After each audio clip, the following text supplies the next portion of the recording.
Bonjour à tous. Les prévisions de trésorerie, comment à coup sûr se prendre les pieds dans le modèle? Les prévisions de trésorerie, il y a ceux qui en parlent et il y a ceux qui en font. Tout d'abord, ce qui est important, c'est de repréciser l'objectif des prévisions de trésorerie. On fait des prévisions de trésorerie pour être capable d'anticiper, de se projeter, de progresser, d'améliorer ses pratiques, de mieux piloter sa trésorerie ou son BFR. Voilà, on ne fait pas des prévisions de trésorerie pour se mirer dans le modèle ou en devenir complètement captif.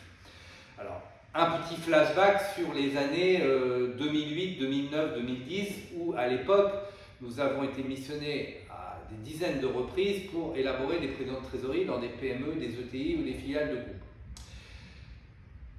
À cette époque, un certain nombre d'entreprises s'étaient fait mettre la pression par les actionnaires, à juste titre, sur la gestion de la trésorerie, et les actionnaires avaient imposé, ou les entreprises, pour faire plaisir à leurs actionnaires, avaient fait venir des cabinets de conseil, des grands cabinets ayant pignon sur rue, et se sont fait vendre à prix très important des modèles de prévision de trésorerie qui avaient souvent été développés pour des grands groupes, et puis quand on essayait de les mettre sur des ETI ou des PME, ça ne marchait pas parce que ce n'était pas du tout approprié. Alors nous, Objectif Cash, à cette époque-là, on a été souvent missionnés, soit pour simplifier les modèles qui avaient été élaborés par des grands cabinets parce que les clients n'arrivaient pas à les faire fonctionner, soit carrément pour en élaborer de nouveaux qui étaient plus simples et surtout que les équipes internes soient capables de s'approprier.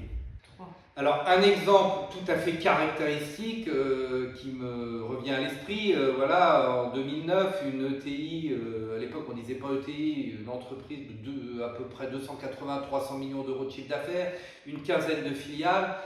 De bonne foi, le groupe avait lancé une mission avec un grand cabinet.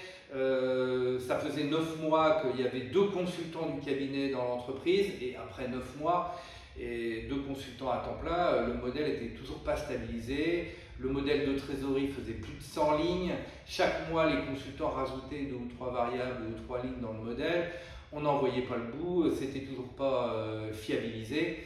À un moment, le patron de l'entreprise s'est fâché tout rouge, il a viré les 2 consultants, il a demandé à ce qu'on jette les fichiers à la poubelle, y compris la Bible.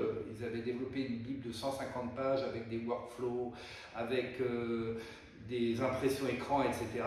Bon, le travail était bien fait, mais c'était complètement inapproprié par rapport aux besoins de l'entreprise. Et nous, notre mission, ça a été de reconstruire en un temps très court, hein, on a eu 3 semaines pour reconstruire un modèle beaucoup plus synthétique, que l'équipe interne soit capable de comprendre et de s'approprier.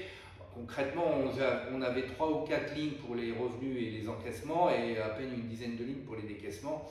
Voilà, un modèle assez simple et qui a fonctionné au bout de 3 semaines et puis surtout on s'est concentré sur les plans d'action et sur l'amélioration du BFR. C'était quand même ça l'objectif, pas uniquement de travailler uniquement sur le modèle.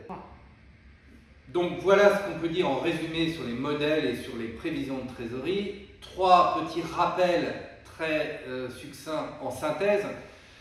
Si le modèle de prévision de trésorerie monopolise 2 personnes à temps plein pendant des mois, il y a un problème.